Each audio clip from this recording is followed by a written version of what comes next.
السلام علیکم ویورز. جب بچے خاموشی سے مر جاتے ہیں تو آپ کی خاموشی بھی ایک جرم بن جاتی ہے.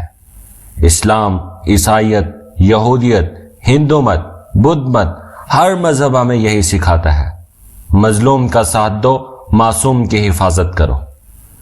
یہ سیاست کا نہیں، انسانیت کا مسئلہ ہے. اس ویڈیو کو دیکھو، دل سے محسوس کرو اور دوسروں تک پہنچاؤ. کیونکہ اگر دل دھڑک رہا ہے تو آواز بھی اٹھنی چاہیے.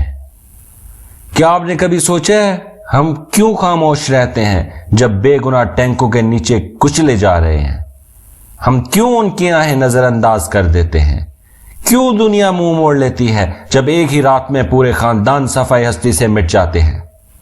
اسلام میں قرآن کہتا ہے تمہیں کیا ہو گیا ہے کہ تم اللہ کی راہ میں مظلوم مردوں، عورتوں اور بچوں کے لیے نہیں لڑتے جو کہتے ہیں اے ہمارے رب ہمیں اس ظالم شہر سے بچا لے.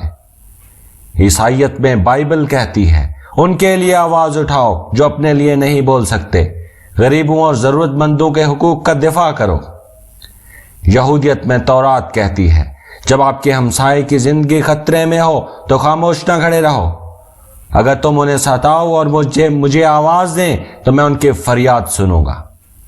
بدھ مت کہتا ہے جو دوسروں کو تکلیف دیتا ہے وہ سچا یا نیک انسان نہیں ہوتا.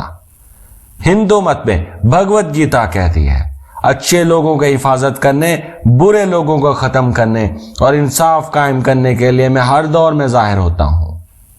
مختلف مذاہب، مختلف زبانیں، لیکن ایک ہی پیغام: مظلوم کا ساتھ دو، معصوم کا دفاع کرو، خاموشی کے ساتھ کبھی نہ کھڑے ہو. یہ سیاست کا نہیں، انسانیت کا مسئلہ ہے.